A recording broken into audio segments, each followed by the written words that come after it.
I just admitted Mr. Benson Share into this meeting, and I'm very happy more people continue to join. We are at 68 participants now. Good morning, Mr. Benson. Thank you very much for joining us in I'm audible enough. Thank you, Dingani Mklanga, for giving us that feedback. More people continue to come in. I'm seeing Robert Mutakwa joining, and we've got a good number of people that are joining us in this meeting. Once again, thank you, ZNCC, for arranging these meetings for us on a weekly basis. Mr. Benson Share, I was saying good morning and thank you for joining us. We are looking forward to your conversation. There were some concerns that were raised from the participants in this meeting, and we will of course relay them to you, but we will have a submission from you in terms of what you prepared for us in this particular meeting. We are sitting on 69 participants at this moment. More people are coming in. Loveness, good morning. Thank you for joining us. And of course, we are looking forward to the presentation from Mr. Benson Share. Mr. Benson, good morning. Please take it away. Good morning. How are you, colleagues? My apology for being late. I was betrayed by technology. I'm not connecting from office. I was coming from Mashingo, but I'm sure everything is now sorted. Can you hear me? Yes, we can hear you loud and clear. Believe you me, happens to the best of us. Thank you. Yeah, sure. You may proceed with your presentation. I'm not sure now, given the fact that you have been Judased by technology, whether your network allows you to give us a visual or not. We would rather have you speak if, in case you are still in that Judas kind of setup with technology. That's fine. Let me start speaking. If I manage to share the presentation, then I can as well do the sharing, but I'm sure if I fail, we can just continue.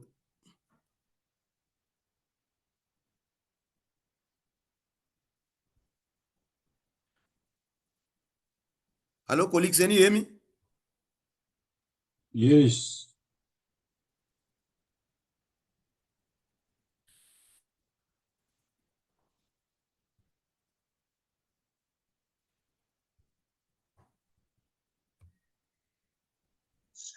Yes, indeed, we can hear you loud and clear.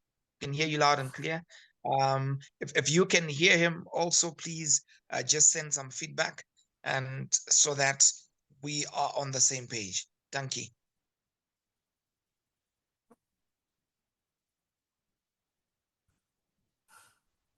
Yeah, thank you. Sure.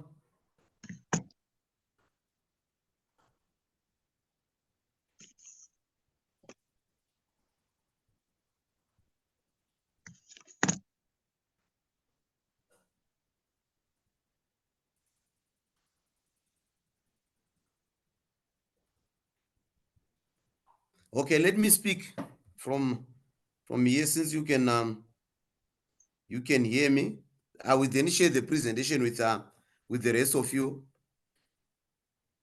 First of all, I would like to say thank you, colleagues, for affording us an opportunity to clarify a few issues with regards to the EGP system. I would like to say, I'm sure is most of us are aware that the EGP system was launched by His Excellence, the President of the Republic of Zimbabwe, and sometime in October 2023. And the message from our principals was that this system should be operational effective the 1st of January 2024. That being said, we then engaged a consultant from India, Nextenders, who are the implementers of this EGP system.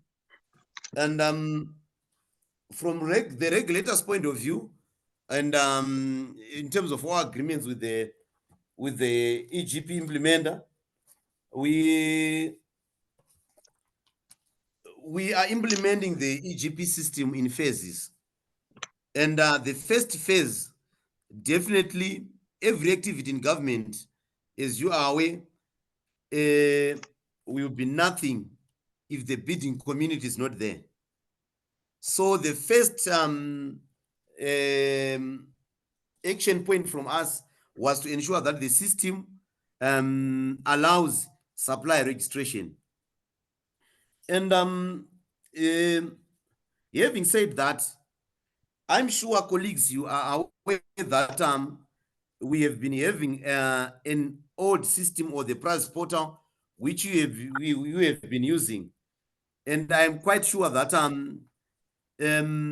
most of you on the old portal, in terms of supplier registration, you have been getting joy when you were using the old portal.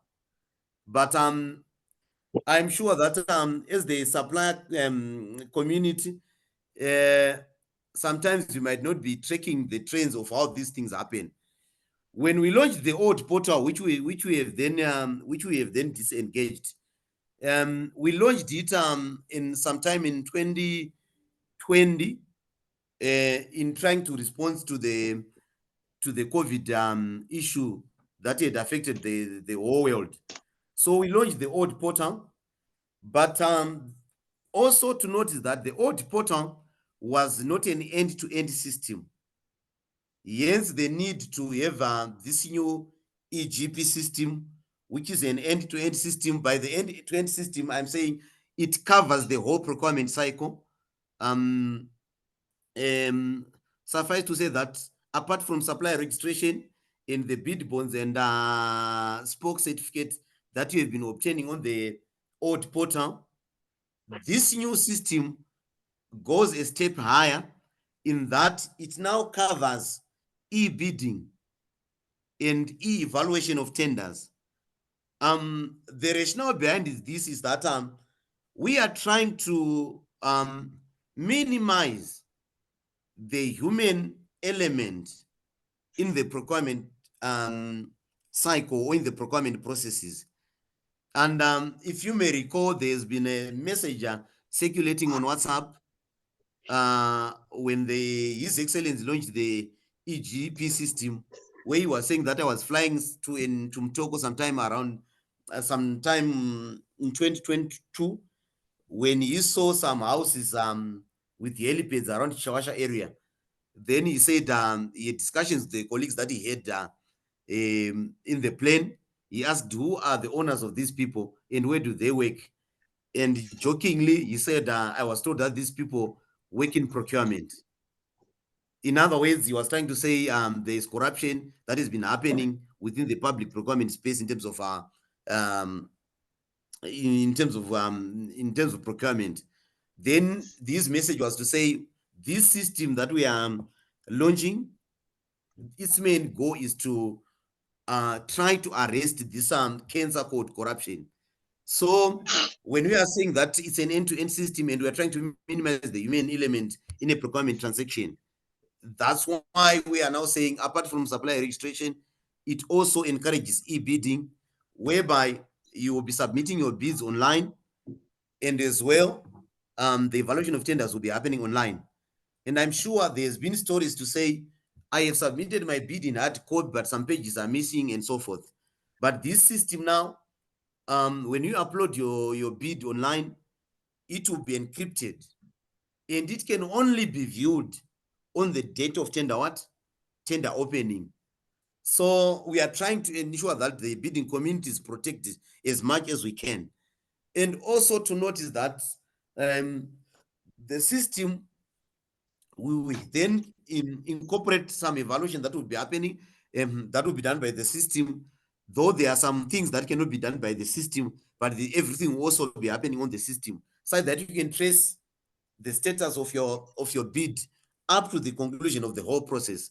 And also the system will be announcing results in terms of who have won the tender. In short, that's what we are trying to say, that will be aspects being offered by the new system. Then coming back to the discussion of the day, I would like to say that we started with the supply registration because we wanted to be sure that we are covered in terms of the supply market. And as of today at 8:30, when I checked the statistics, we have managed to register about 8,770 suppliers.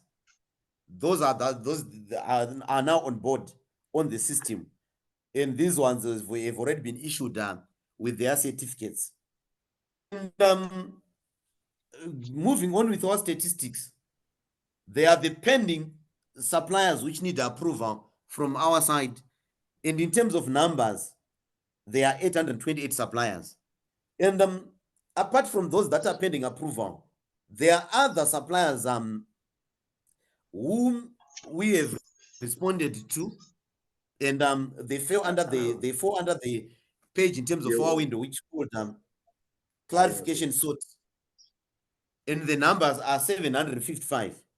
So if and the rejected suppliers so far, we have rejected one supplier, and that supplier has to do with that he has gone through the debarment procedures, therefore cannot be registered with PRAZ in the meantime until they fulfill their debarment penalties.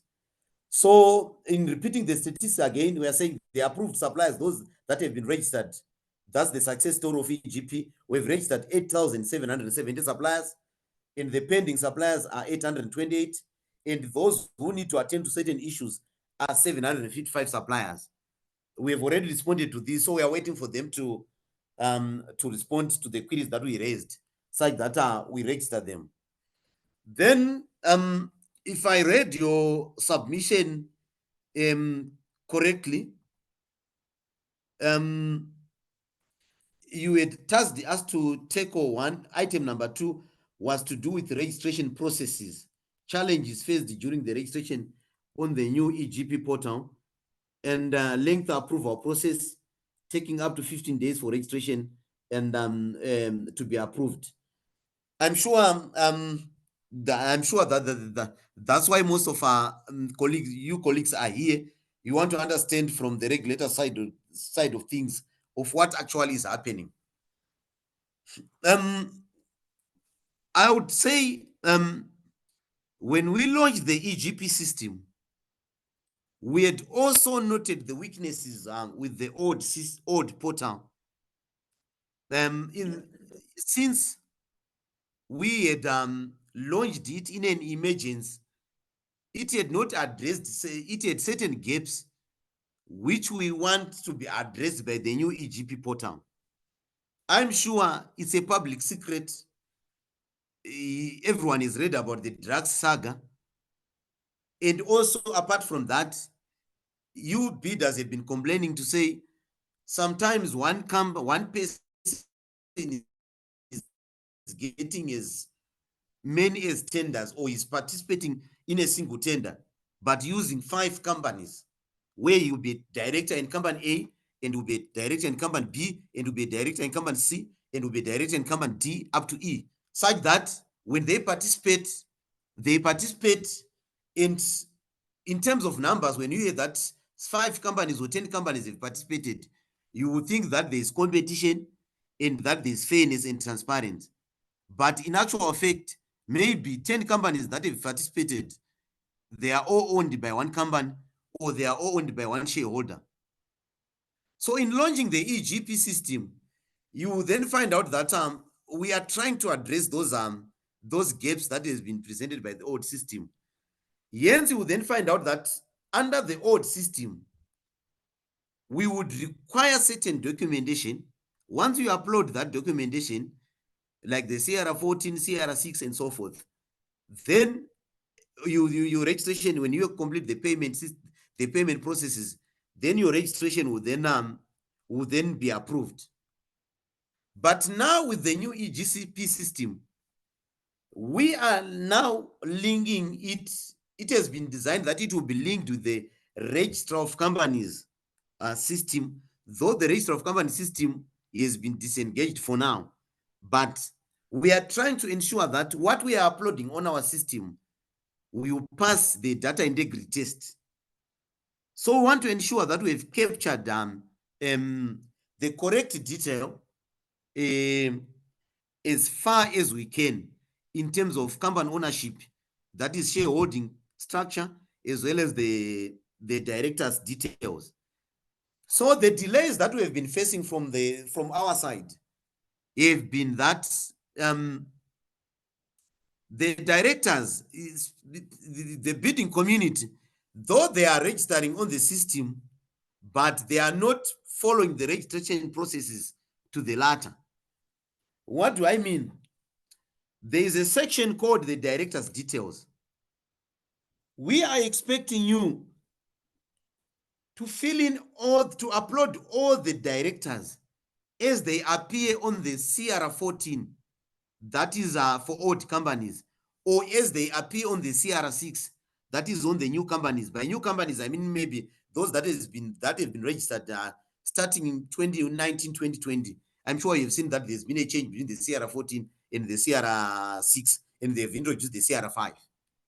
So we are expecting you to upload, if there are 2 directors, we're expecting you to upload those 2 directors as they appear on the CR14. But we are seeing a situation whereby the bidding community, they are uploading maybe 1 director. So when you upload 1 director, remember we are moving the next step in terms of opening your CR6 or CR14 that you'd have uploaded. We will then check whether this company is owned by 1 director or by main directors.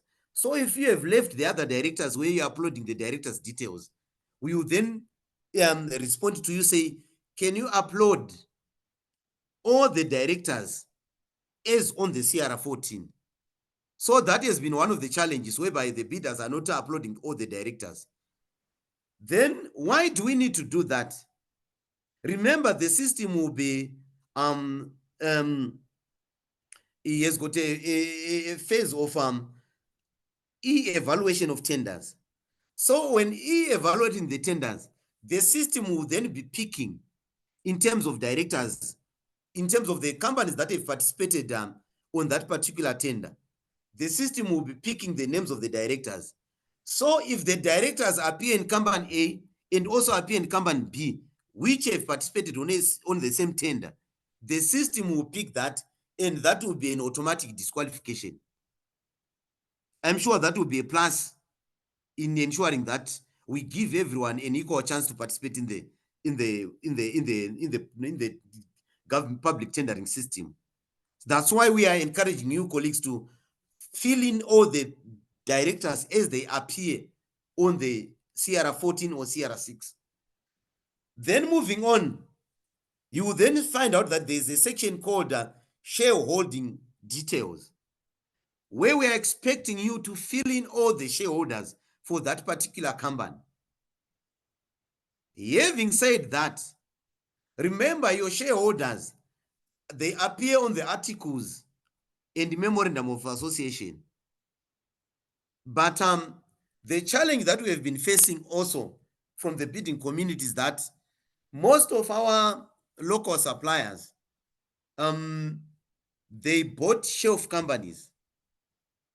And when they bought shelf companies, they went on to update their directorship and so forth. But they then forgot to update their shareholding, which is the names that are appearing on the articles and memorandum of association. They remained with the names of the people who were on the shelf company without updating that. I'm sure we are quite aware that when you update that, you are either given a CR2 form from the register of companies or a CR11, or you might have what you call the shareholder certificates, which confirms the actual shareholders. So you will then find out that when companies are now filling in that section for shareholding details, they are filling in, say, Apas Mtema and Des Monyeke and Claudius Chenga as the shareholders of the company. But when you got the articles of association, you will then see Benson Shari appearing, maybe Sintisani Malaba appearing as the real shareholders. So that there's that inconsistency there, which we then note from the regulator's point of view. So yeah, then asking the bidding community to go and sort out that and regularize that with the register of companies, such that the document that is on the articles and memorandum of association represents the correct position of the company, or you obtain new shareholder certificates or CR2 or CR11, which confirms the new shareholders of that company. So that's where the other challenge is coming from. Then moving on further again, you will then find out there's the last section whereby you are then supposed to upload certain documentation which confirms the details that you have uploaded on the first section. By documentation, I mean the company profile, the CR6, the CR14, CR5, certificate of incorporation, and any other relevant documentation. If they are voluntary organizations, sometimes they upload the constitution and other details that are required depending on the state of the company. You will then find out the other challenge that is happening is that people are uploading documents which are not clear. So we then send it as a query again for the bidding community to address. Apart from that, you will then find out that the CR14 or the CR6 has got 2 pages, one with written CR14 and the other written CR6, but the next page contains the name of the directors. You will then find out that the bidding community, some bidders are uploading one page, leaving the other. There again, we raise a query asking you to upload to upload both pages of the CR6 and the CR14. So that's one of that's another area that causing the delay in uploading in getting your PRAZ certificate. Then the other aspect is that when you are uploading the documentation, make sure on the articles of association you upload the documentation. We know sometimes you talk of megabytes and so forth. We encourage you to upload at least 6 pages of the articles of association, but we want the page with the one that describes that these articles and the association, and the other one should have the shareholder details, and the other one should be the ones with the signature. So on the 6 pages that are uploaded, ensure those 3 pages are also what? Are also captured. Of which, if you fail to do that, we then task you again to re-upload your documentation, confirming that with that information. Then the other challenge that we have been having, what I term schoolboy blunders from the bidding community as well, whereby on the first section, where it is written company name, instead of writing Benson Shari Private Limited or Benson Shari Investment, somebody is writing the address of their company. That's where the other challenges is emanating from. So I'm saying, colleagues, as you are registering online, make sure before you fill in the right information at the right section, so that we avoid these unnecessary delays. To the extent that it gives us a challenge to say, when you phone the regulator to say, my company XYZ is not appearing, is not approved.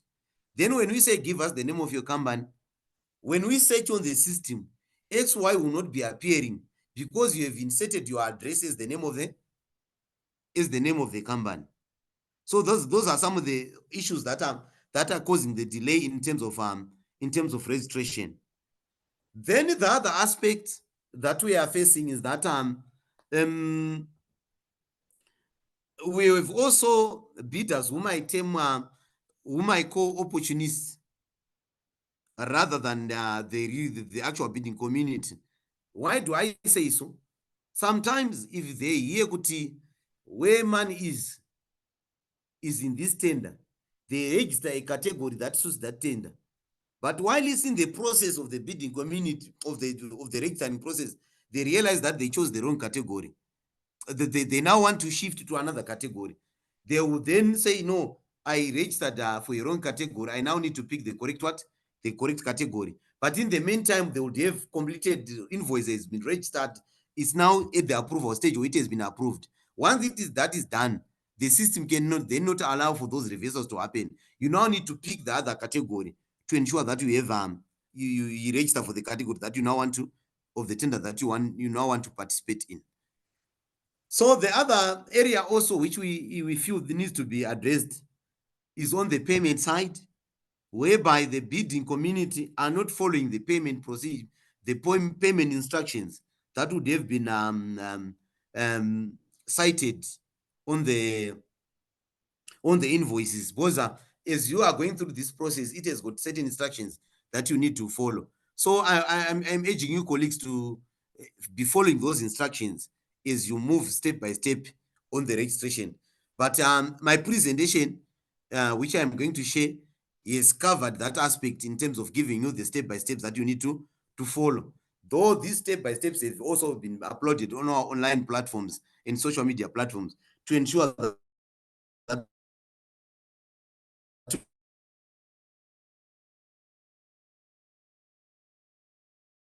we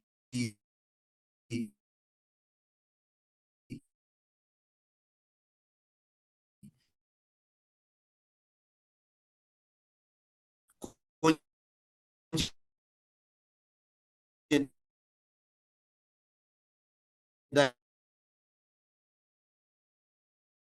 is always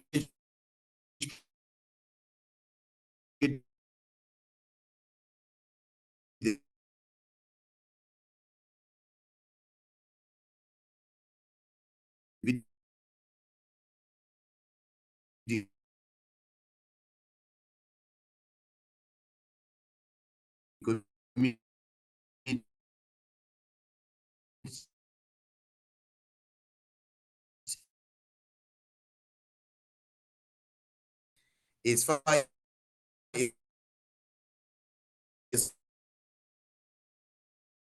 we can. That's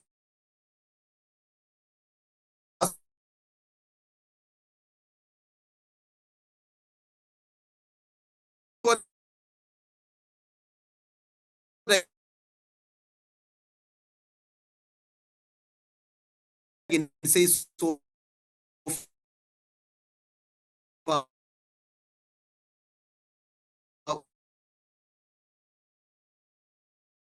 on supply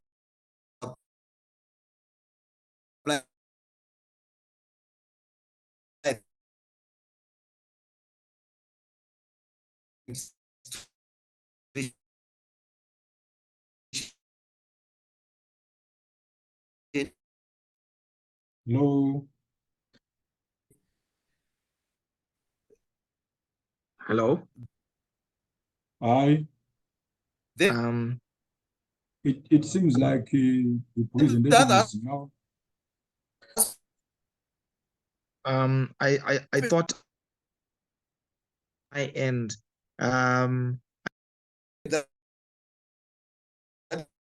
of some sort.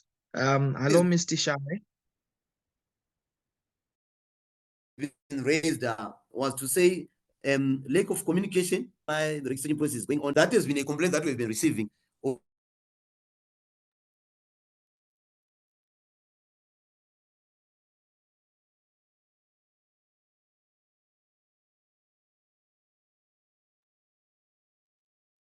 Hello, Mr. Shari. I think you may proceed. We seem to have. Can you hear me? Yes, we can hear you. Yes, we can hear you. But I think there had been a glitch earlier on. You may proceed. Okay, thank you. I'm proceeding with your permission, sir.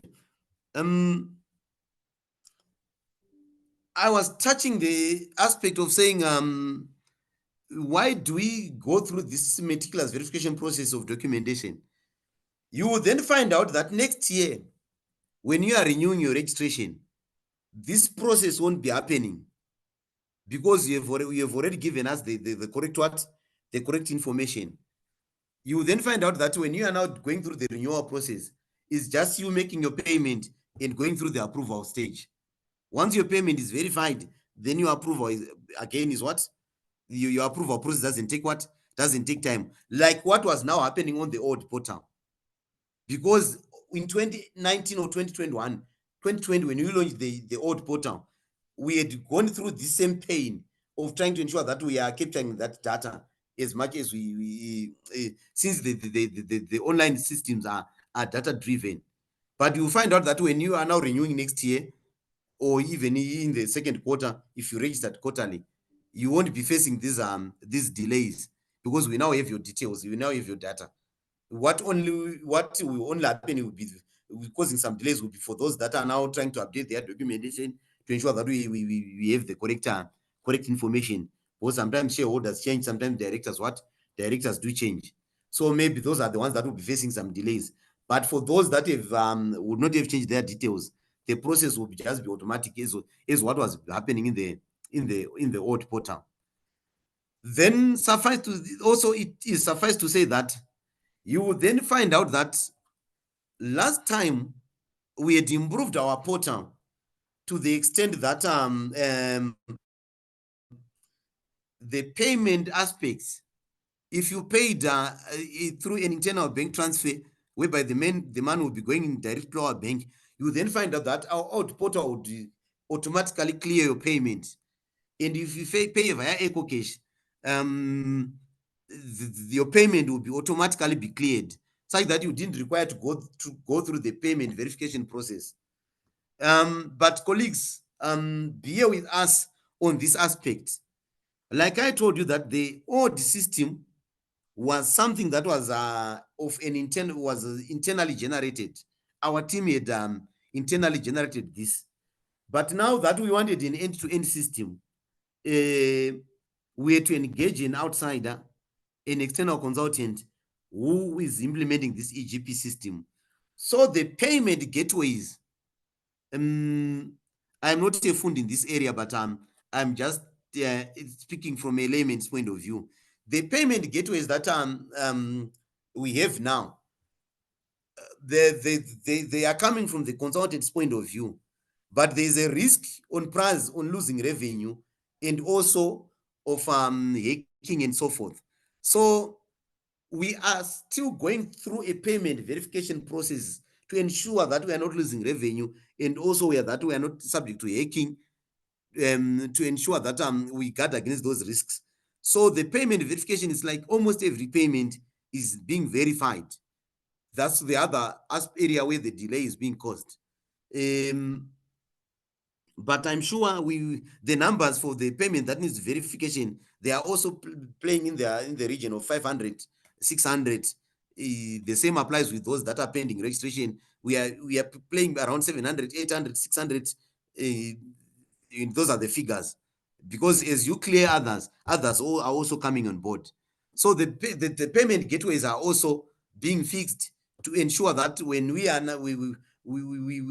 adopt the same way of doing things we were doing using the old portal in terms of payments. So it's being sorted with our consultant in liaison with our also IT guys and our finance team to ensure that we guard against the risks. So it's just a moment where by colleagues, I'm edging on from the regulator's point of view to say, colleagues, bear with us. We are sorting out that. But I'm sure after the first quarter or towards the start of the second quarter, these delays will be a thing of the past because we've already gathered all the information, and we hope to be clearing these suppliers as soon as possible.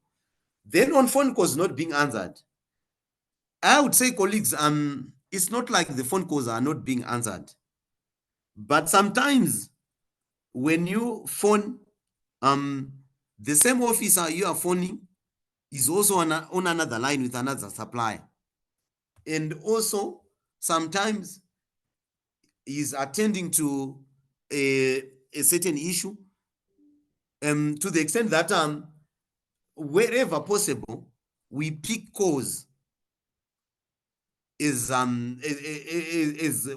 have always been doing.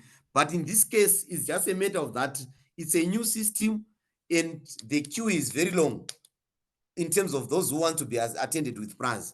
So sometimes if you feel you might feel that we are ignoring you or PRAZ is not responding to your call, but that's not the case. We are doing our best to ensure that this can be attended, you can be attended. And as a mitigatory measure, I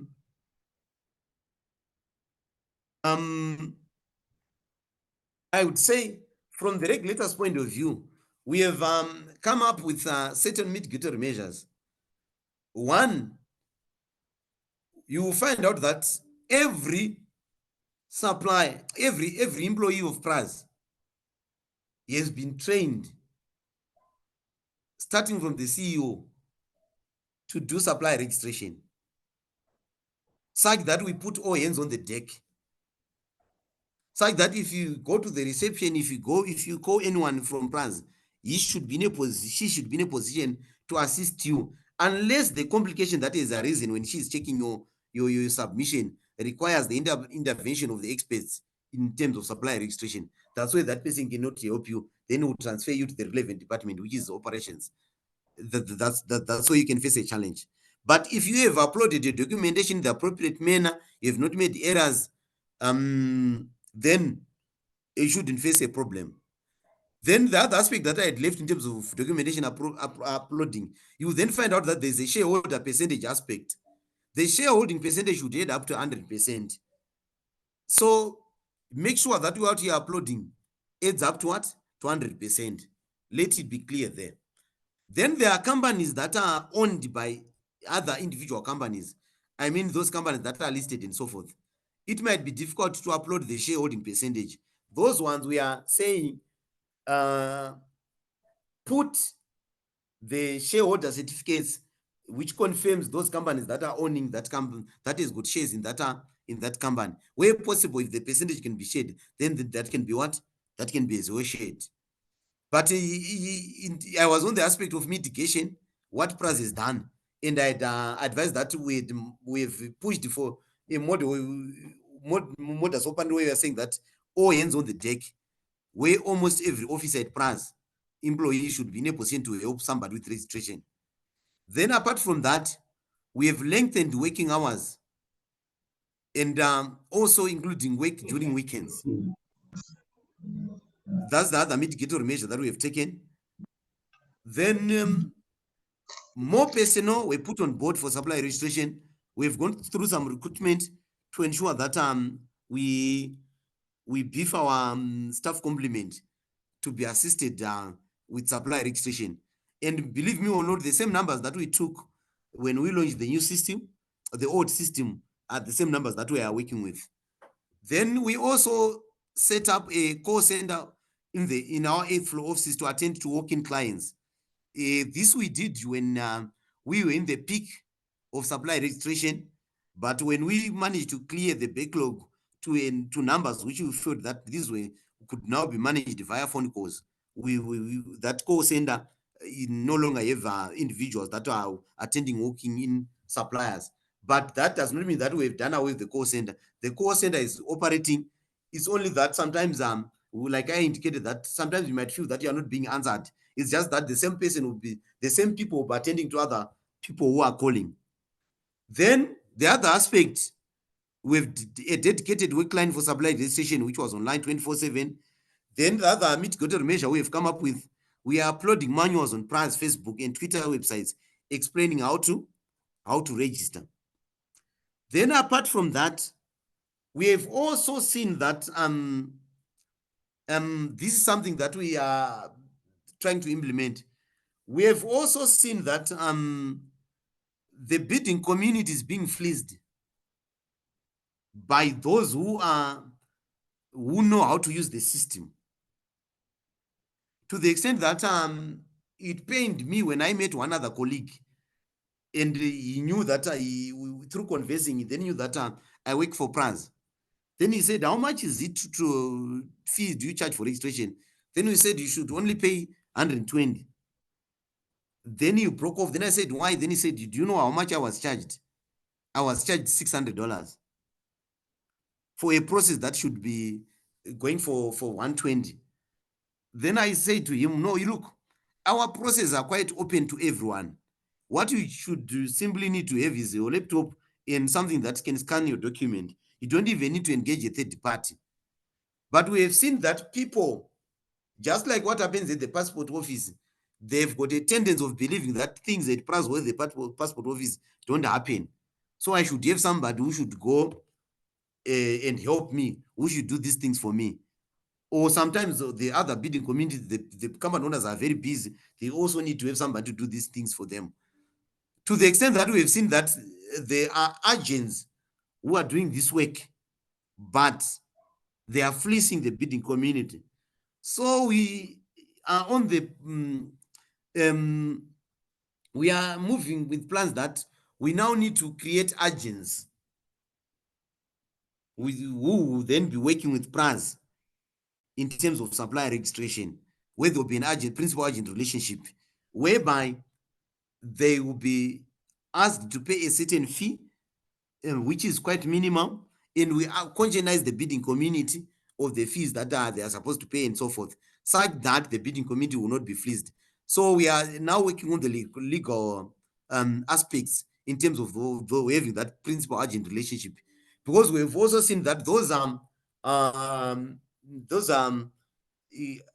agents in courts, sometimes they've got connections and so forth, to the extent that those with who have gone via that agent are the ones who then be attended to, because they've got a line that they are connecting with and so forth. So we are trying to deal with that and having formal ways of doing these things. That's the other mitigatory measure that we have we are thinking upon. But having said that, I would still say, colleagues, it's a new system. I'm sure, like Zimra, when it launched the terms system, they also face the same challenges, but I'm sure the pressure is now going down. Just like us, when we also launched the new GP system in terms of supply registration, there was a lot of pressure. But if you check it, our statistics, when we say 8,770 have been registered and pending is 828, and the clarification is 775, 755. I'm sure the statistics are showing that we are moving towards the good towards the positive direction in terms of numbers. Then I would also say that colleagues, the new system is there for you. Any challenge, our doors are still open. If you feel our desire is that you should be doing this in the comfort of your office or in the comfort of your home. But you know, the bidders have got a tendency of saying, if I don't go to PRAZ, my things won't happen. So I have to be at PRAZ.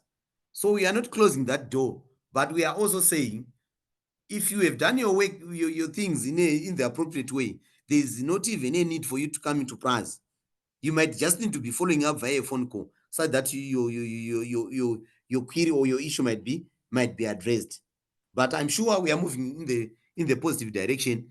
And once we are done with this first phase, where we are trying to ensure data integrity, I'm sure these delays will be a thing of the past.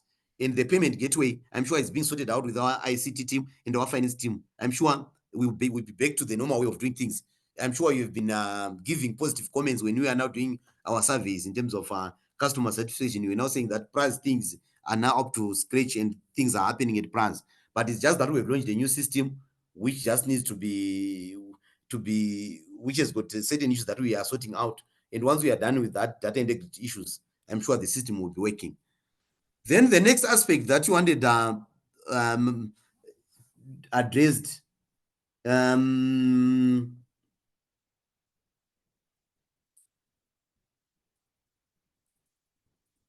was to do with bid bonds refunds.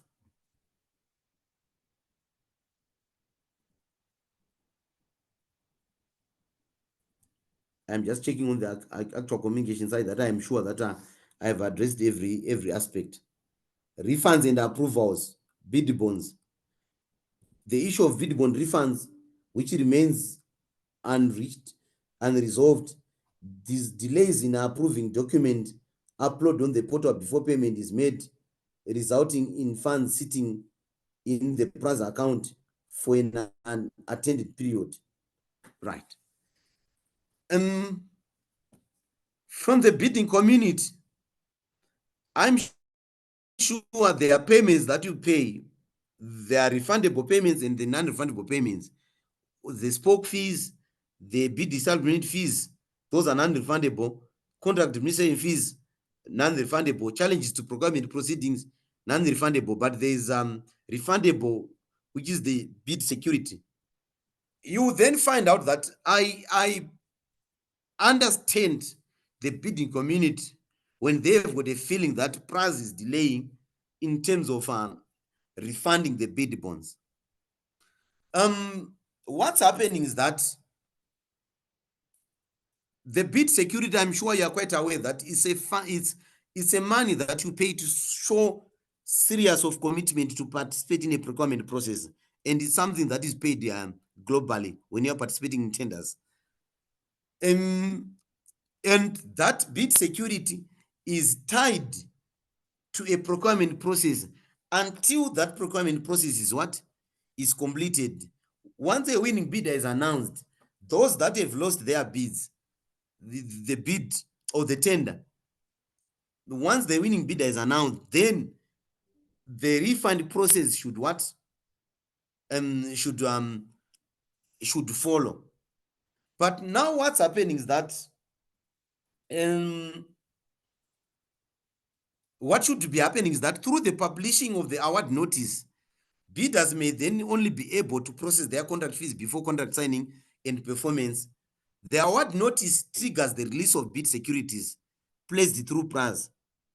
And the release of bid securities will be only for confirmed deposits whose receipts and certificates would have been generated by the portal. Then unconfirmed deposits would need to be verified first. What's happening here, colleagues, is that sometimes when the bidding community participates in the procurement process, they go and pay their bid security to the non-refundable bank account. But what then happens is that them proceeding to upload the payment on the PRAZ portal such that they obtain a certificate, the bidding community doesn't go all the way, which means that now funds will be sitting in the PRAZ account and you then be coming to say, I want my refund. But now when we try to trace that account, because those funds, we don't have a trace because you have not done the necessary process on the portal, on the EGP, on the portal, which then causes the delay, which will then now ask you to engage the procuring entity to upload the bid, the notice or the advert on the portal, such that process, then the refund process can now start happening. Then what we have been doing, some bidders on the actual procurement process, they've been attaching their POPs, which is okay in terms of us not shortchanging bidders. We then issued a circular to all procuring entity to say, if somebody attaches his POP on the bid, submit that POP to PRAZ, so that we check when the money was received, whether it was received on time and so forth. If it was received on time, then we'll write to that PE to accept that bid security. But if it was received out of time, then we'll then ask the procuring not to accept that because it was a late submission. But that doesn't mean you don't need to go through the whole cycle on the portal for you then to have other aspects that causes the delay is lack of timely upload of notices to allow timely response by bidders and PRAZ. Like the procuring entity, sometimes the system, they should be uploading their bid notices their tender adverts and so forth on the portal. But sometimes procuring entities don't do that, to the extent that a tender runs without the uploading of that notice on the portal. What then happens is that when bidders now want to pay their bid security or their spoke fees, they are not able to do so because the tender is not appearing on the portal, such that when you are now uploading your POP, it will ask you to pick the tender number in the description. But because the procuring entity has not uploaded that, then it is not appearing on the system. Then the bidding committee will be facing challenges on how to go about it. Then the other aspect is that once a procurement process is completed, the PEs are mandated by the law to display the award notice on the PRAZ portal and also in the government gazette and so forth. So that when that uploading has been done, the bid bond refund process will not be, will be automatically be flagged for refund, and the winning bidder will be the one only be who will only be not be refunded his funds, their bid bond funds. But once the portal, the award notice has been published on the portal, then it triggers from our side to say, yes, we now need to refund bidder XYZ because they have lost the tender. But you will find out that most of the procuring entities don't publish these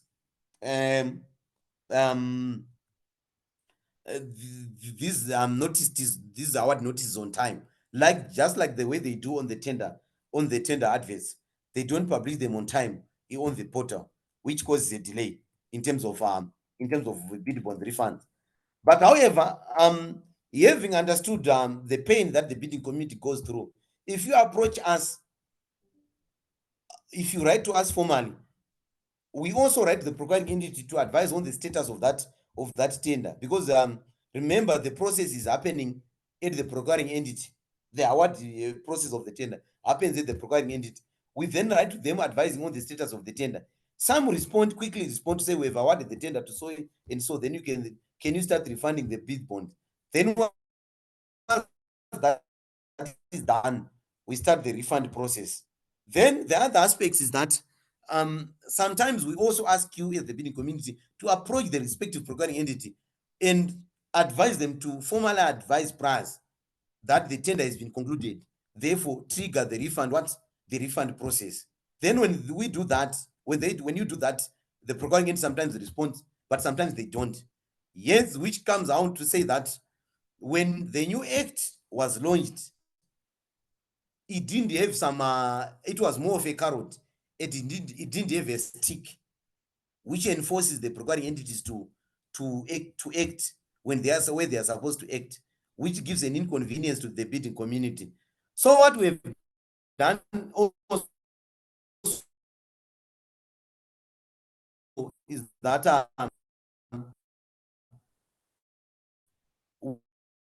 we are now introducing the stick web regulations, whereby if a PE does not publish to that effect, such that we feel that this penalty will then force them to comply. Then if they fail to publish the award, then there's a penalty again. Hence, we see the positive effects of these M&D regulations. But right now they are going through the necessary procedures for gazetting, such that they become an official document. But from the point of the regulator, we have also come up with the regulations that then apart from that, it's now an end-to-end system portal, to the extent that we can now trace on the portal whether this tender has been awarded or whether this tender has not been awarded.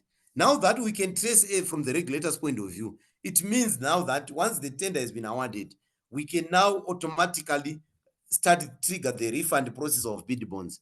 As long as you have followed the necessary procedures on the portal, we can now automatically start the refund process, because everything will be there for everyone to see on the portal. But when we were using the manual way of doing things, it was very difficult for us to ascertain certain positions without having an official communication.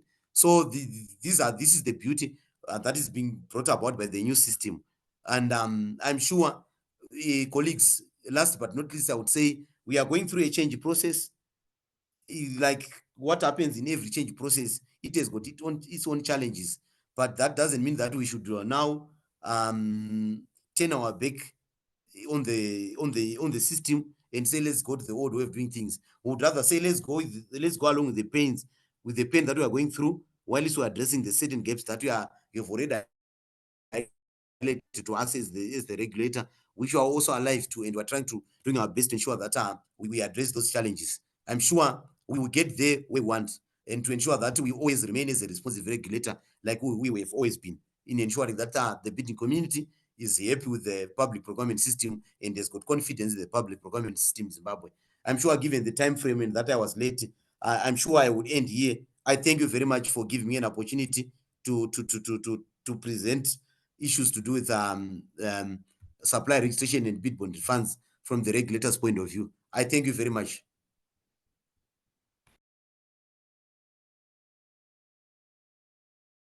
Back to you.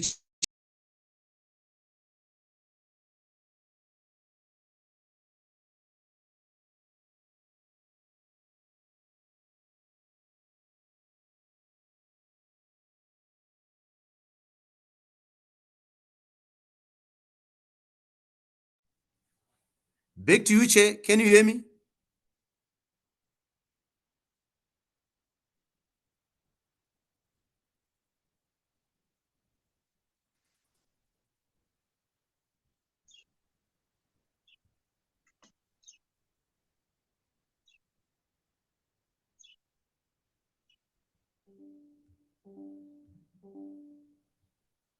Colleagues, can one confirm that you are hearing me? Yes, we can hear you, Yes, Mr. yes, Chair. Yes, we can hear you. But it seems the moderator is no longer available. I can So- hear you. Hello? Yes. Hello? All right, thank you. Okay, it's back. Thank you. Thank you. Apologies, seems to have had glitch on my end. Thank you, Mr. Shari, for that presentation. I just want to perhaps rehash some of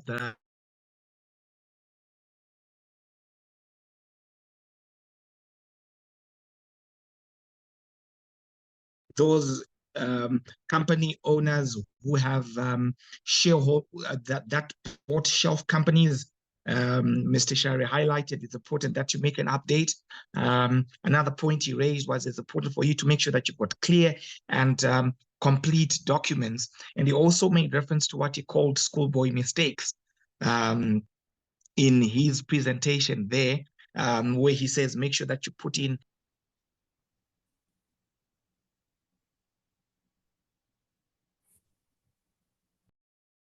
now, perhaps as follow-up to your presentation, Mr. Shari. I think Yes, go ahead, sir. right. You made reference to the second system, and there are, of course, some that were on the old system. If you were on the old system, is it mandatory for you to register on the second system? Is that what you were saying? Thank you very much. I'm sure it's Ebenezer, right? Even, yeah. Adjusted for Thank inflation. you. We are in Zimbabwe, where we have chopped off some zeros, so the ESA part was scraped off, and I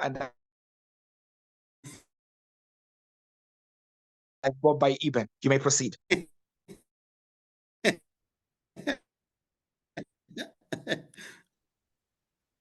You can hear me, right? Yes, loud and clear. If you were on the old system, yes.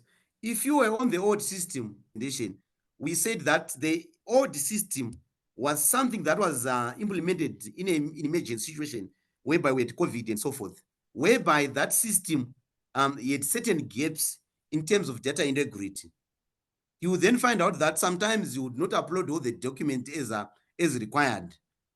But now that we are launching a new system, which we want it to be linked to the register of companies, and which we also want it to pass the data integrity test, we gave an instruction or in to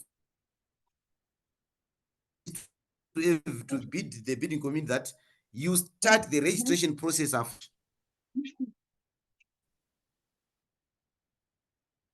and you start uploading the documentation again, because we did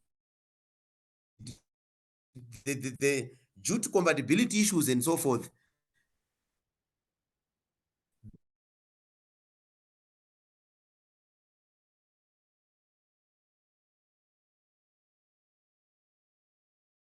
old system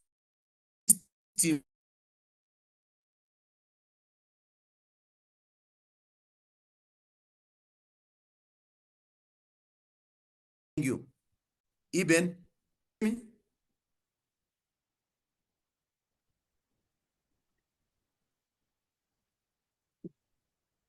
Hello? did you hear my response? Yes, I heard it, but I think the last part, maybe the last 30 seconds, if you could just rehash that. I'm not sure maybe if it was just me or there are some who would be on the same bracket, but I think the last 30 seconds, if you may just rehash what you said there. Yes, I didn't hear most of it. I think it was too faint to be heard on my part. Okay, thank you. Maybe let me just Thank you, Ivan, for that feedback. Please, if you may just take it away and give us your submission once again in full. Okay, I was saying, remember I had mentioned in my presentation that the old system had got weaknesses in terms of data integrity, because we launched it in an emergency situation where we're trying to respond to COVID issues, so a lot of information was missing with what we required to ensure that we control issues like bid collusion and so forth. So when we now issued this new system, we did not allow for migration of the old data on the old system to the new system because we were questioning its integrity. That's why we advertised or we conscientized the bidding community through our notices and our social media platform that when you want now to go on the new portal, you start the registration process afresh. So it's like you are starting the registration process afresh. Ignore the old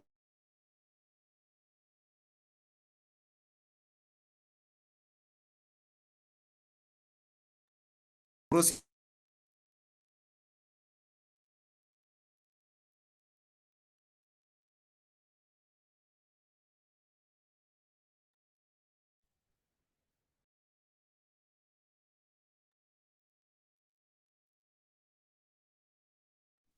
Eben, can you hear me?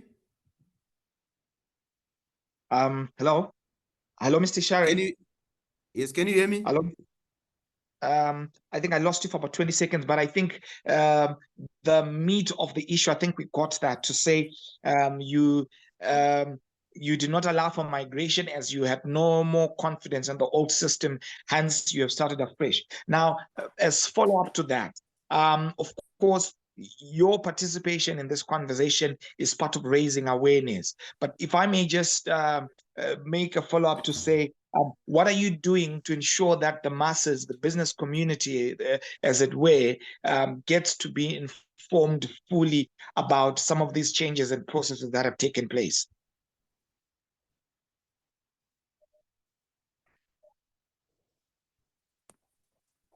Sorry, come again. I did not hear the first part of your question.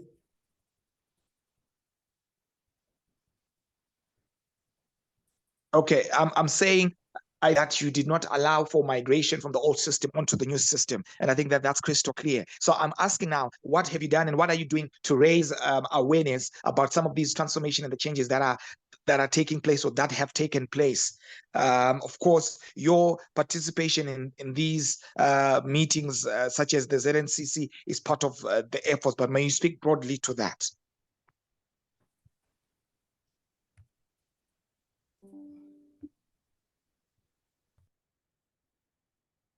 Thank you.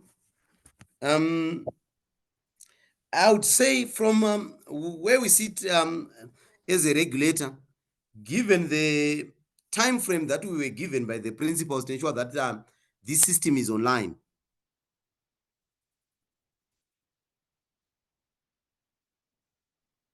To ensure that everybody was on board with the effective the 1st of January. Remember, the system was launched in October, and November and December, it was like it's not business as usual. We're trying to make sure that we are ready for supplier registration by the 1st of January. I must admit that from the regulator's point of view, we were supposed to go through some training phases whereby we're training the bidders on how to use the portal and so forth. But given the pressure that we had, we had to work with what was possible. We then had to conscientize the bidding community through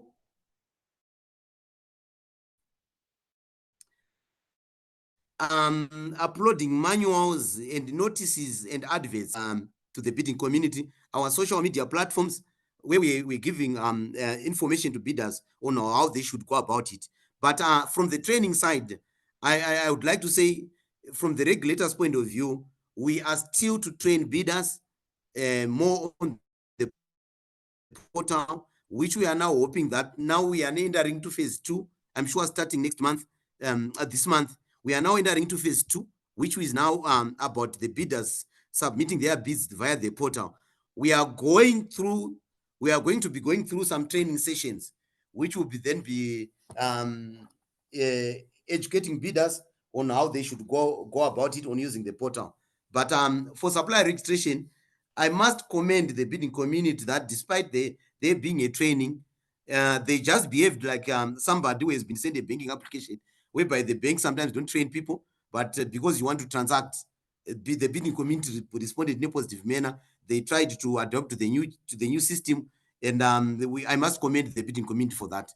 But I'm sure they, like you have raised, Eben, that's an area of improvement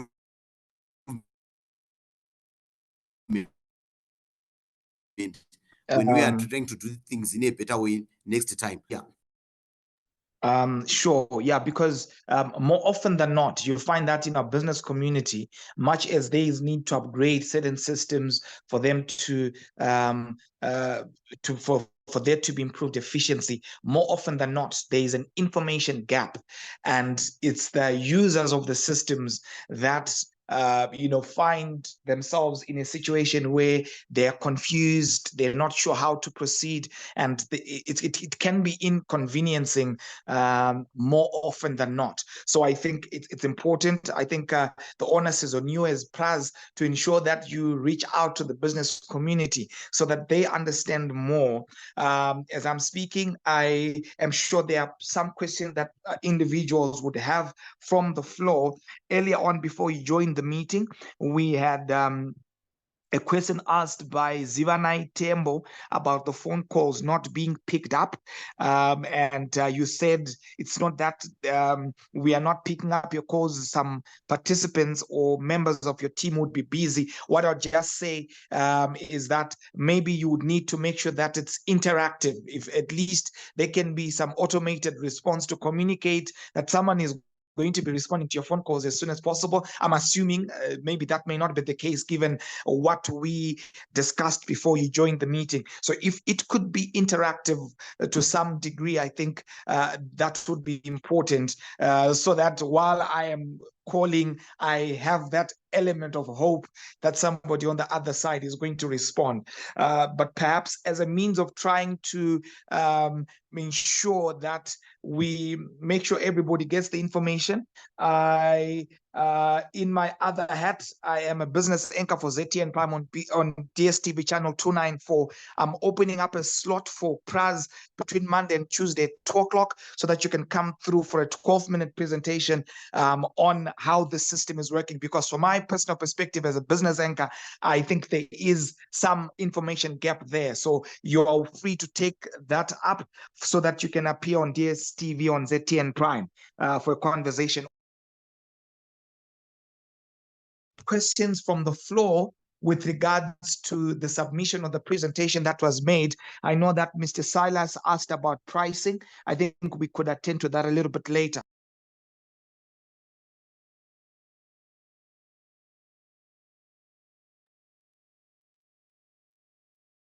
And I see 2 hands up.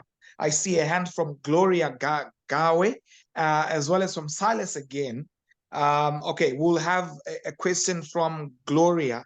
Gloria, please take it away. Pazoom yangu haendi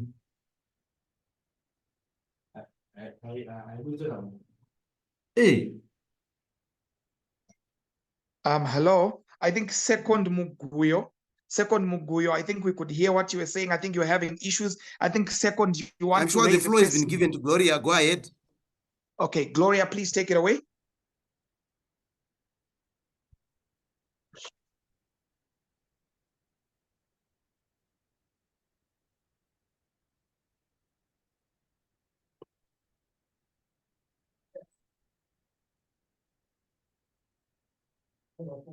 Gloria, you may proceed with your question.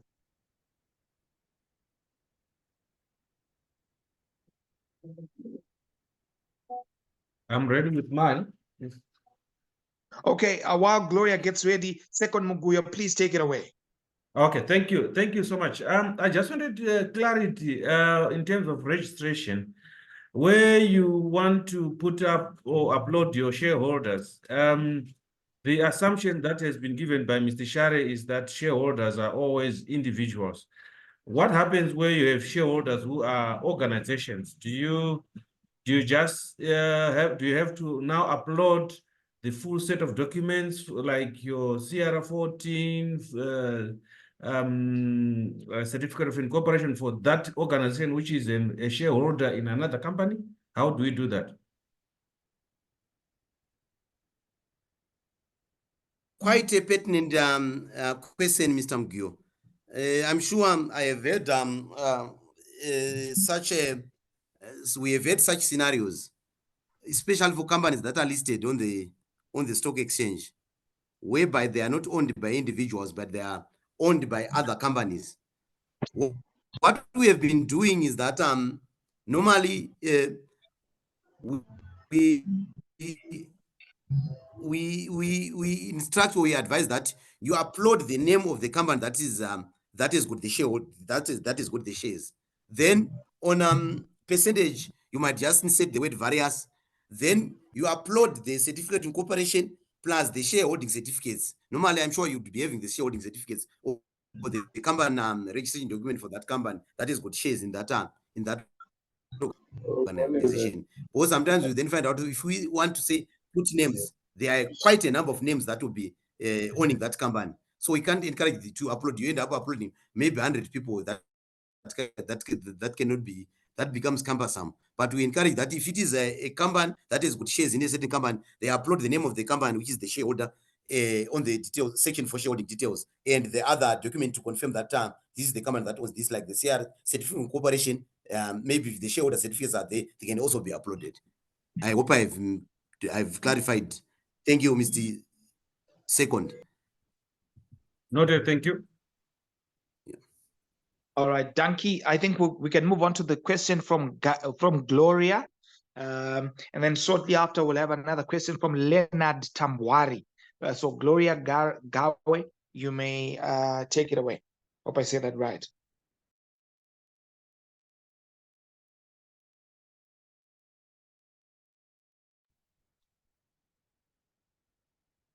Gloria, please, let's have your question.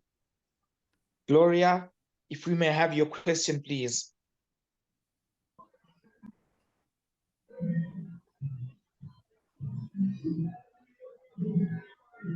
Can I shoot?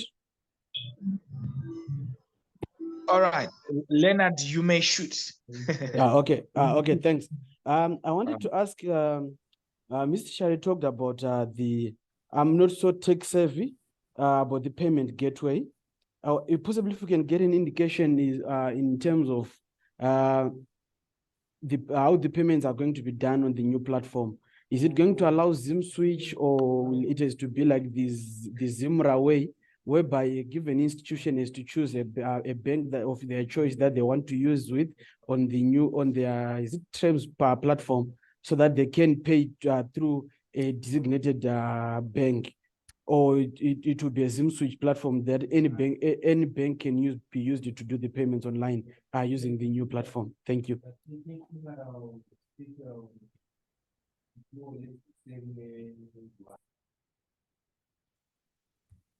All right. Okay, Thank you can I- very much for your question. Leonard, yes, Mr. Shari, you may take it away. Thank you. Quite a pertinent question. What the system is for is to ensure that all the payment plan, most of the payment platforms that are available, they can be used.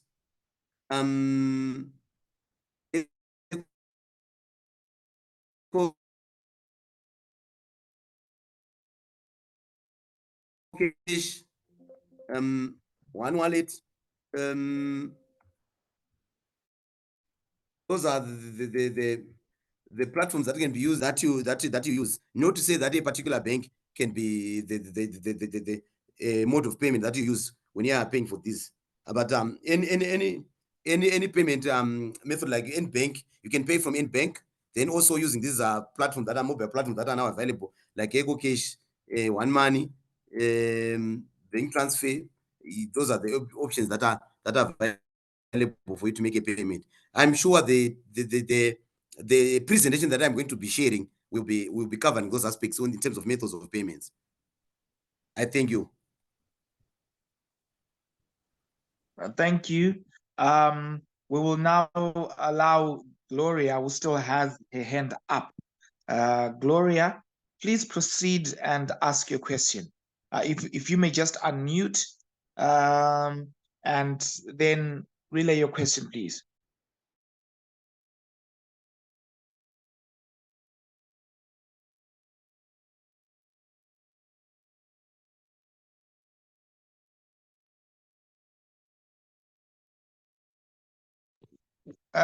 Seeming we're having challenges getting the question from Gloria. I hope I'll pronounce this name correctly. Chidzanani. Please proceed and ask your question. We have a question from Chidzanani. Please go ahead. Okay, thank you, sir. Yes, you pronounce it right. My interest is maybe to say yes, the system was a bit hectic at the start, but later on things seem to move smoothly. We applaud PRAZ for that. My question maybe will be off his presentation slightly. It's on spoke fees. If you would allow me to ask that. Hello. Go ahead, sir. Okay. On spoke, I wanted to find out what bids are supposed to attract spoke fees. That's the first one. The second one is, why is it that spoke fees has to be paid by every bidder instead of the shortlisted bidders? Let's say 1,000 bidders bid for a tender and they all pay spoke fees. And you shortlist, maybe the procuring entity shortlist 3 bidders. Why is it not just confined to those who have been shortlisted rather than a whole lot? I think it's just a cost of doing business which discourages people from participating. We had an experience where we did that and we paid spoke fees. Nothing happened for almost 3 months. Then later, the procuring entity was told, restart again to do bid again. And so maybe I need to stop there. But why not just the shortlisted instead of everyone? To me, it's a cost of doing business which discourages people. Okay. Thank you. Thank you. Maybe before I respond to this one, I note my colleague from the Public Service Commission, Mr. Wena, is on the online platform, and today he has also given the bidding community free information with regards to responding to tender. I'm sure if you could, I encourage you colleagues to just go through the message that he has sent. He has given certain issues participating in tender processes. I'm sure that he has shared. I thought, colleagues, you might lose sight of that. Yet it's quite informative and quite helpful when you are responding to your tenders. Then I'm coming to Mr. Malaba's question. The first question was on which bids require which are subject to spoke fee payment. What happens is that tenders are in thresholds. And the thresholds are guided by the market consultation that the procuring entity have done in terms of values of the expected bid value. What then happens is that the regulations in the Act, they've put these procuring entities into classes. Where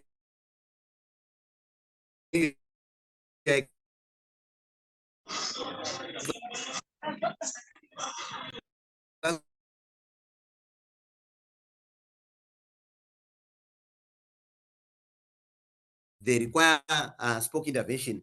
Like I can say for goods, if you are in a class A procuring entity, just as an example, if your goods 250,000 and above, that tender requires spoke intervention.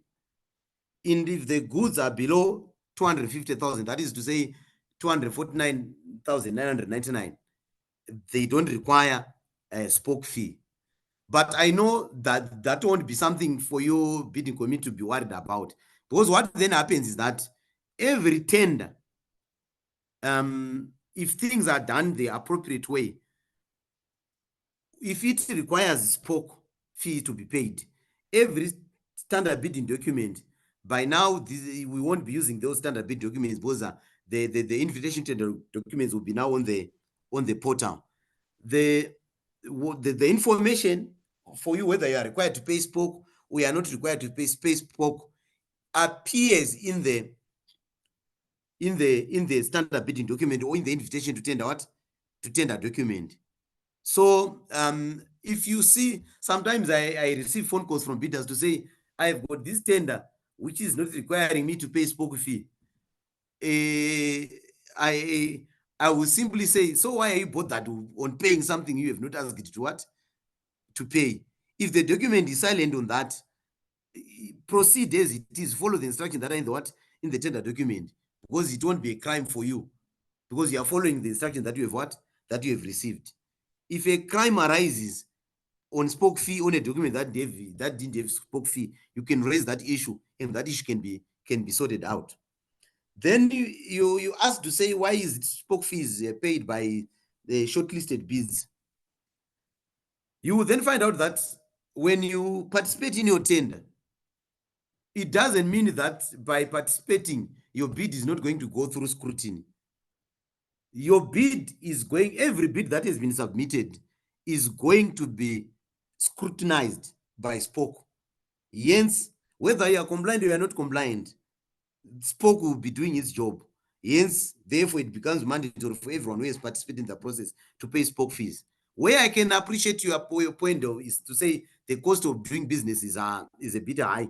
The spoke fees are a bit high.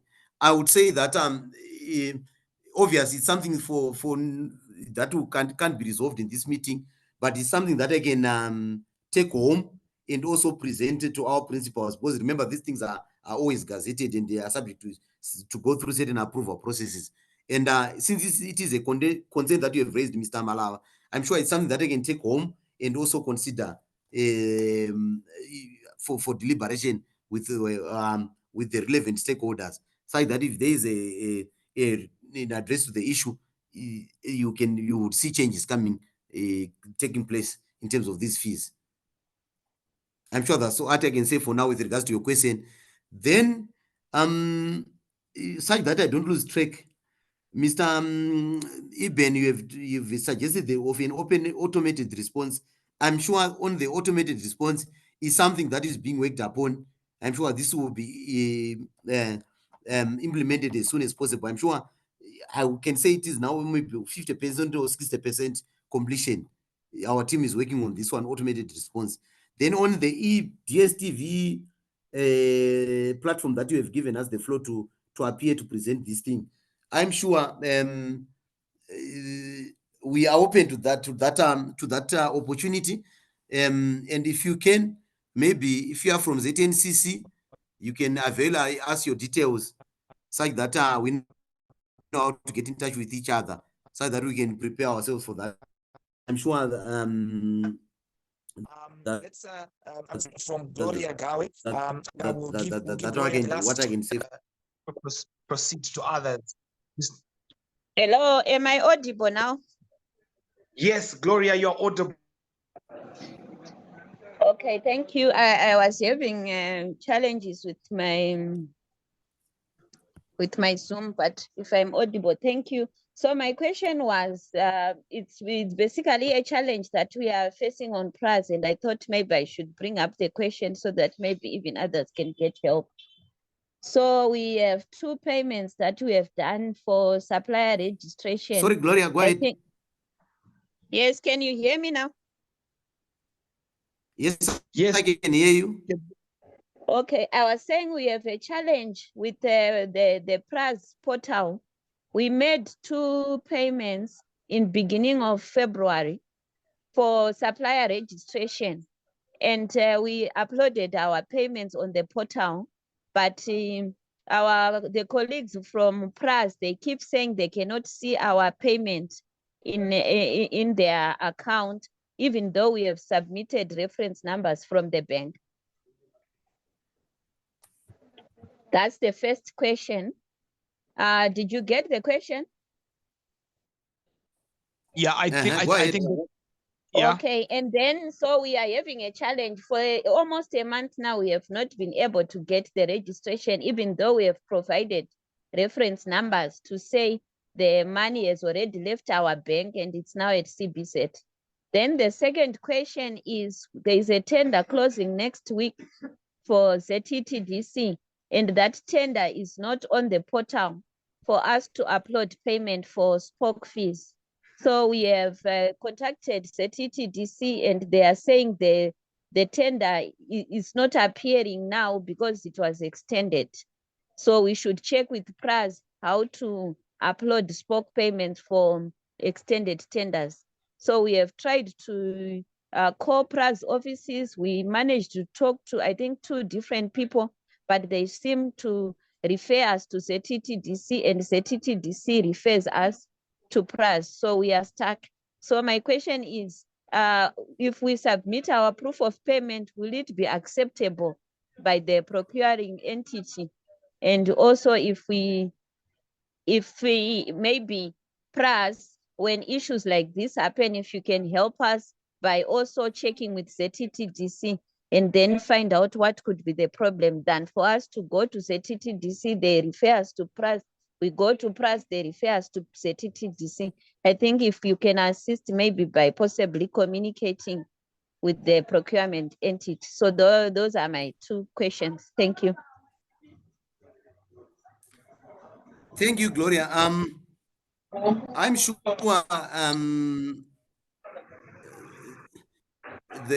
your questions are quite pertinent, and I'm sure there are many in the same boat, like what you have indicated. But I would say if those such issues, I'm going to share my WhatsApp number, +263 7833 19304. That's what. Sorry. Sorry, you may come again with the phone number. You've managed to get my number? No, if you may come again. +263 78 33 19.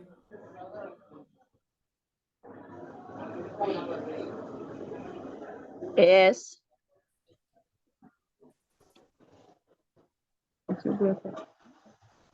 Hello? 19304. 19304.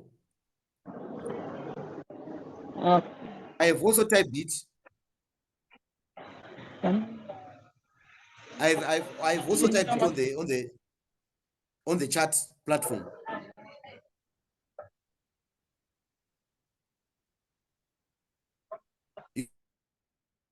You can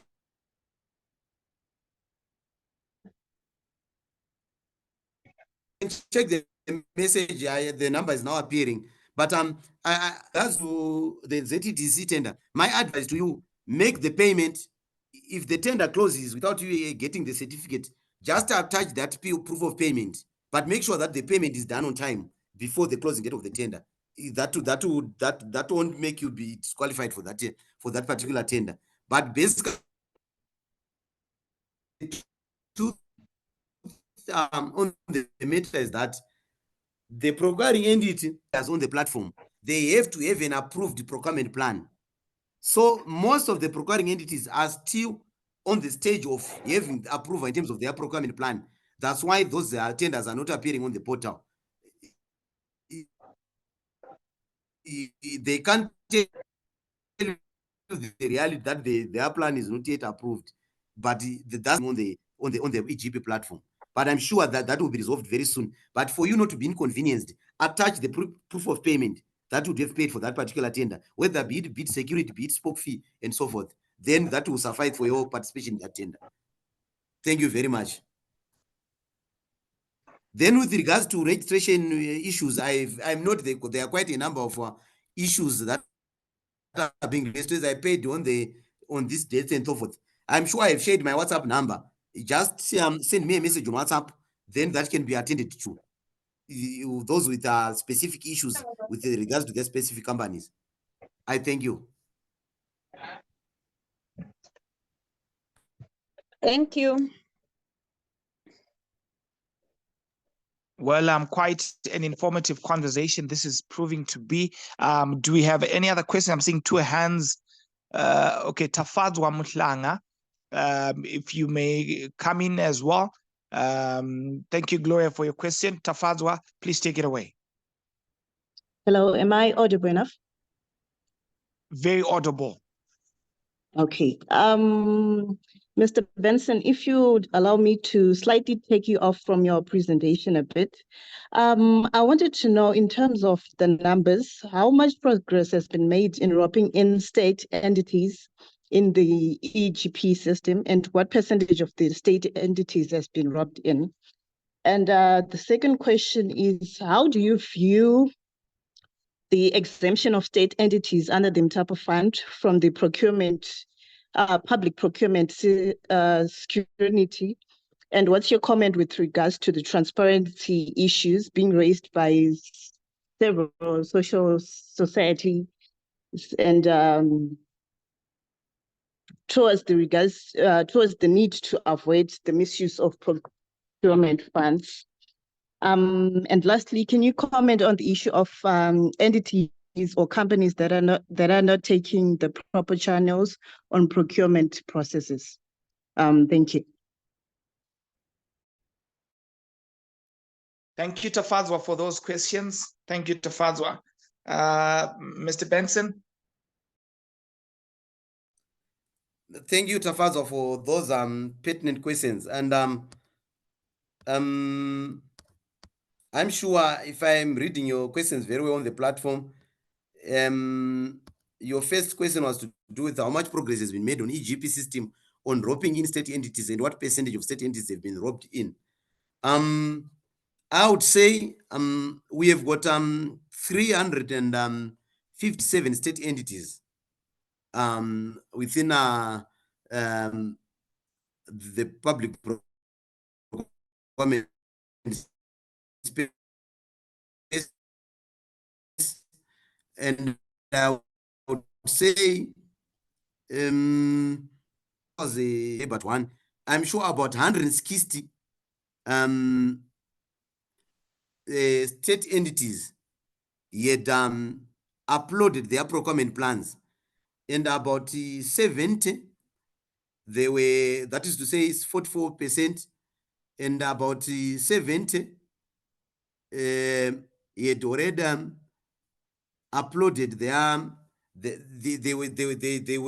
they were now on the stage of uploading their procurement plans, but they had not yet finished the uploading processes.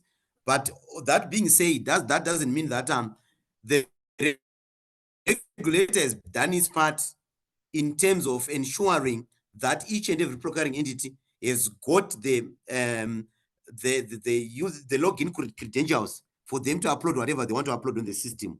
So we are now waiting on them to ensure that they follow that. And we had given them a deadline of the 31st of January for them to have uploaded their procurement plans. Though some have already done that, some are still in this progress. But as a regulator, from where we sit, I'm sure your next question is to say, what are you going to be doing about those that have not yet submitted? I'm sure right now we are in the process of writing a letter to the principals, updating them in terms of progress status of the EGP has been implemented, and we'll be stating those that have submitted and those that have not been submitted. And remember, through our OPC, we have got our public procurement division in the office of the president and cabinet, which is also descending on these PEs that have not yet submitted their plans to enforce that they comply. Because whatever they need for them to be on the EGP platform, they have got their login credentials. And the good thing, you can even access the EGP portal even on your phone. Because it's not a heavy system. So we are being assisted by our OPC division to ensure that this is enforced. Then the other question from you is what are we going to be doing on companies that are not following the proper procurement processes?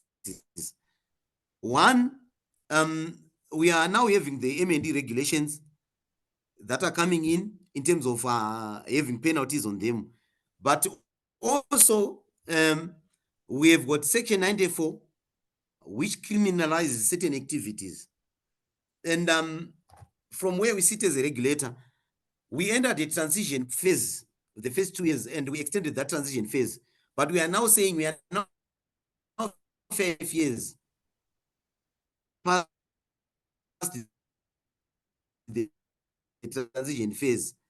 We now need to criminalizing procuring entities that activities that would not have followed the tenets of the act and the regulations, because we can't say we can keep on allowing certain mishappenings to be happening. But those that were of a criminal nature, which were serious, apart from being administrative blunders, those ones, ZAC is on the ground ensuring that those procuring entities are brought to book. And for your own information, we've got a memorandum of understanding with ZAC, which we signed, where we've got working modalities. We agreed on certain working modalities whereby we help one another in terms of having investigations on these procurement processes and so forth, to ensure that those who are a culprit are brought to book and those who are not a culprit are brought to book. But I must also not make you lose sight of the fact that it's not everything that is published, maybe in social media, or to say that is purported to be corrupt, which is real corrupt. Sometimes an allegation is going to be investigated until we find out whether there's corruption or there's no corruption. Sometimes it's just a matter of you call it bad blood. Maybe somebody has lost a tender and he just writes or tries to tarnish a certain entity just because he lost a tender, but the tender would have been done everything would have been done above board. So that also you have to be careful to say it's not everything that you see on social media or something that is raised by the bidder that is credible, to ensure that there is a misprocurement that has happened. Sometimes it's just a matter of bad blood or an issue of sour grapes because somebody is lost. Then your other question was to say, how do you view the decision made by President Mnangagwa to exempt state entities under the Mtapa Fund from a public procurement scrutiny? I'm sure from where I sit and as a regulator, I'm sure this question I would urge you to put it formally, so that it can be responded formally through the appropriate channels. And what measures would you suggest to avoid misuse of procurement fund? How do you plan to address the issue of transferring under the Mtapa Fund? I can assure you that there are certain engagements between us and the Mtapa Fund to ensure that we ring fence the public funds, then to ensure that the public funds are protected. But I'm sure if more detailed you would get it if you can formally write so that we can get a formal response on this aspect. I thank you.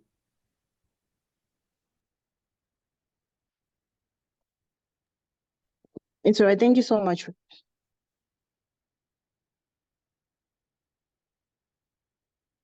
Well, Back to thank you, you very moderator. much for responding to that question. Let's see. We still keep on having people joining us in the meeting. Okay. Do we have any other question? Do we have any other question? Do we have any other question? Okay, I will just relay this one in less than a minute. Mr. Shari, you mentioned that this system was designed by Indians, right? And India, countries such as India, the Philippines have developed a reputation over the years for having some of the best programmers that we have in the world, who also come at a cost-effective rate, to put it across that way. Now, my question is this: more often than not, with these foreign programmed systems, there come issues of maintenance and service costs that also have to come in there. What are you doing to ensure that there is system maintenance, constant system maintenance throughout the process? Thank you very much, Iben. I'm sure yes, you have already alluded is that every system require maintenance, upgrading, as well as license fees. And I would like to say to those issues are addressed in the contract that we have with the Indians, and also to advise you that we were not blind to the idea of knowledge transfer where possible, such that our agreement with them is that after a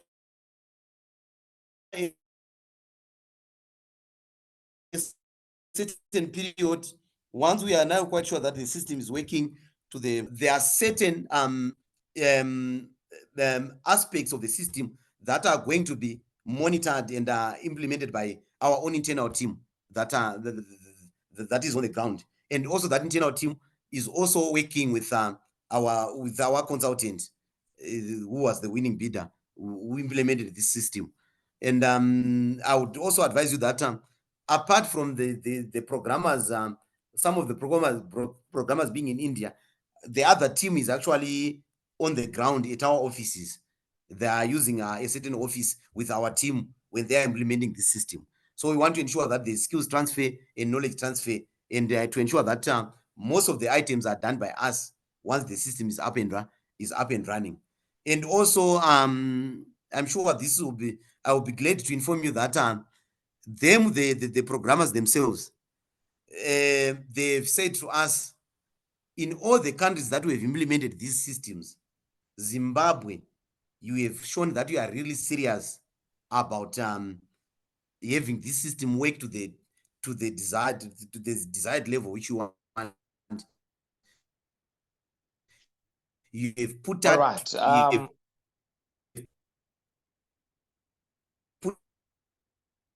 put us to task in ensuring that you have is what they take. They do question and they just take moving phase by phase when we are trying in these deliverables to ensure that we have the best cake. I thank you. Right.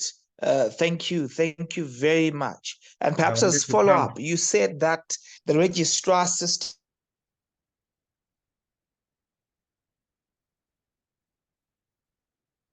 reconnected onto that system. Sorry, the register of companies. Yes. Okay.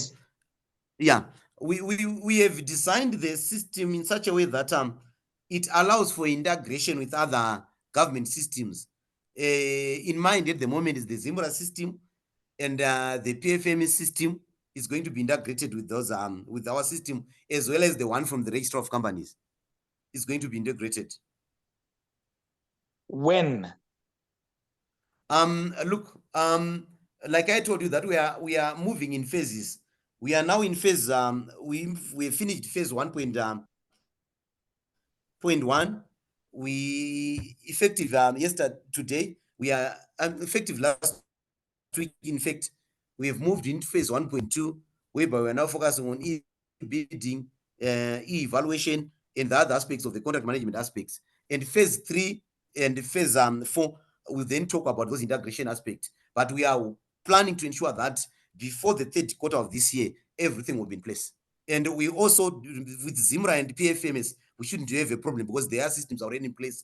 But with register of companies, remember they once have this system up, but it had its own challenges. So they are trying to sort out those challenges. But in terms of time frames, I can't give from now when they will be their systems be up to ensure that there's that integration with them. But plans are that we are going to be integrated with them.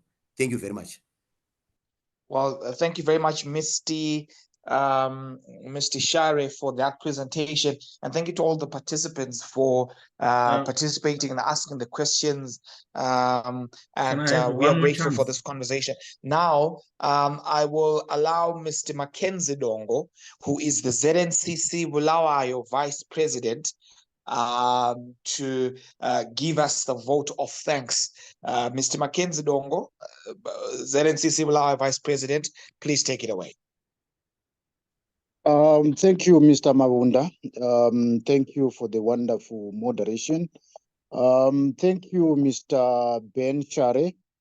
I think in my closing remarks, all I can say is the private sector is very much willing to get the ball rolling, because what it means is if we have got teething problems, it's money that we are losing. And in private sector, we talk of money and time. Those are very important aspects of running businesses. So our humble plea is whatever processes and teething problems that you are having as PRAZ, if they can be quickly looked into, as alluded by your presentation, we would greatly appreciate, even as the chamber, because part of our mandate is to lobby on behalf of the business. We are actually the voice of business.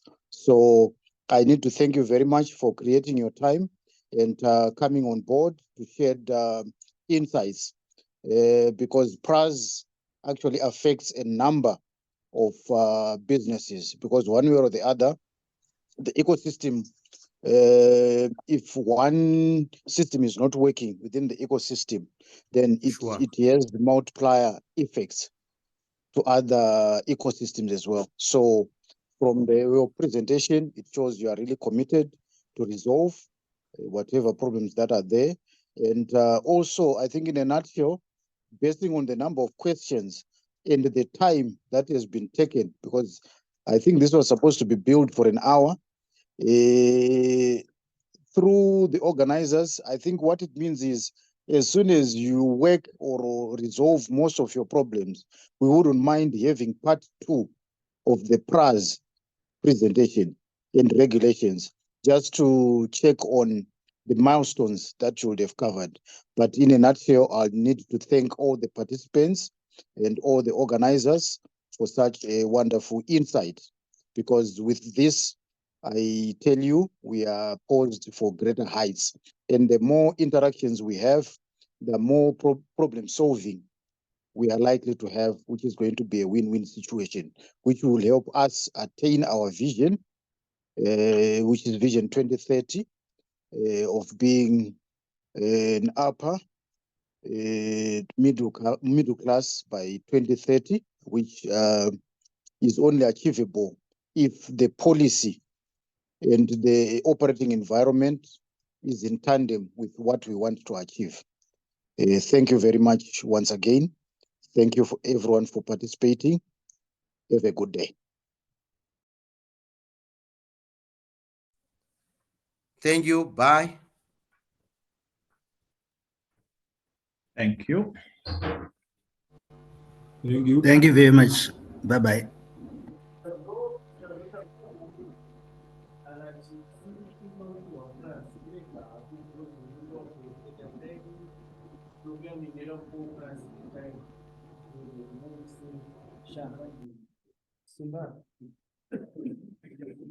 Our business should not give this task the importance that it needed.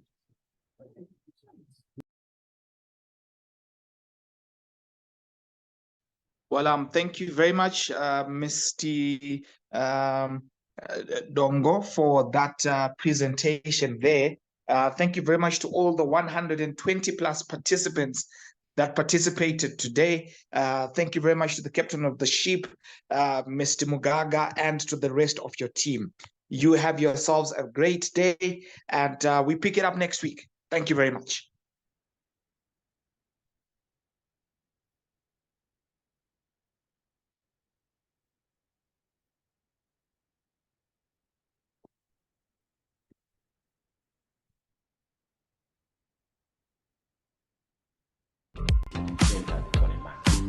So the membership card is an answer to the core of this National Chamber of Commerce membership express card is an opportunity as we are launching to work with business community, to work with the policymakers, to work with even the financiers of different projects, to which we know very well that the business community is hungry for capital and to capacitate their businesses or partners. So this card is going to allow for our membership to experience convenience wherever they walk to, be it at an airport, in a bank, in a hotel, even as they access forex markets to do their business. By holding some of the problems which have been faced by our members for years, including lack of capacity building programs, somehow to facilitate their ability to enter the foreign markets.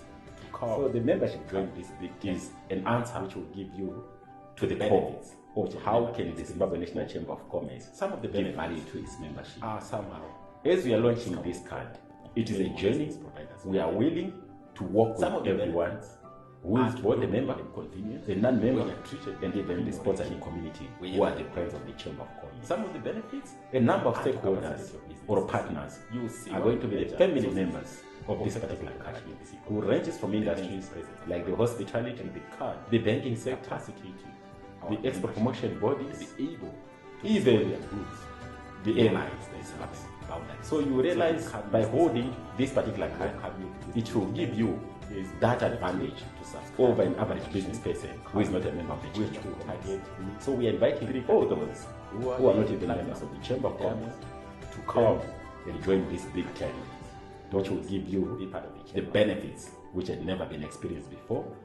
Some of the benefits are somehow in discounted form, depending on the service providers we are dealing with. Some of the benefits are to do with even convenience, where you are treated like a queen or a king wherever you go to. Some of the benefits are to capacitate your businesses. You will see one of the major sources or factors of production in this economy remains the presence of markets. And the card is capacitating our membership to be able to export their goods beyond the Zimbabwean boundaries. So you can't miss this opportunity. We welcome you to this big tent as we expect you to subscribe to the membership card, which will target the 3 categories, who are the platinum, the diamond, and the gold categories. Don't miss it. Be part of the Chamber of Commerce.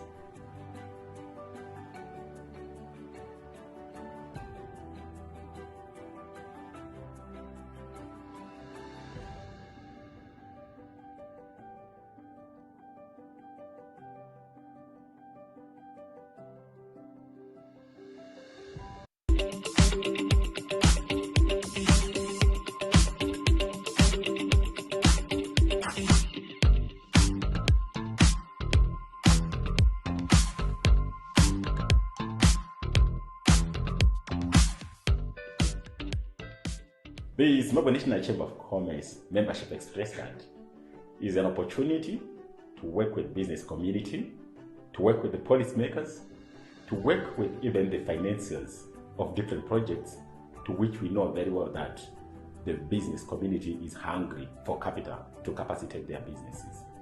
So this card is going to allow for our membership to experience convenience wherever they walk to, be it at an airport, in a bank, in a hotel, or even as they access forex markets to do their business. Some of the problems which have been faced by our members for years included lack of capacity building programs somehow to facilitate their ability to enter the foreign markets. So the membership card is an answer to the core of how can the Zimbabwe National Chamber of Commerce give value to its membership. As we are launching this card, it is a journey. We are willing to work with everyone who is both a member, a non-member, and even the sponsoring community who are the friends of the Chamber of Commerce. A number of stakeholders or partners are going to be the family members of this particular card, who ranges from industries like the hospitality, the banking sector, the export promotion bodies, even the airlines themselves. So you realize by holding this particular card, it will give you that advantage over an average business person who is not a member of the Chamber of Commerce. So we are inviting all those who are not even members of the Chamber of Commerce to come and join this big tent, which will give you the benefits which had never been experienced before. Some of the benefits are somehow in discounted form, depending on the service providers we are dealing with. Some of the benefits are to do with even convenience, where you are treated like a queen or a king wherever you go to. Some of the benefits are to capacitate your businesses. You will see one of the major sources or factors of production in this economy remains the presence of markets. And the card is capacitating our membership to be able to export their goods beyond the Zimbabwean boundaries. So you can't miss this opportunity. We welcome you to this big tent as we expect you to subscribe to the membership card, which will target the 3 categories, who are the platinum, the diamond, and the gold categories. Don't miss it. Be part of the Chamber of Commerce.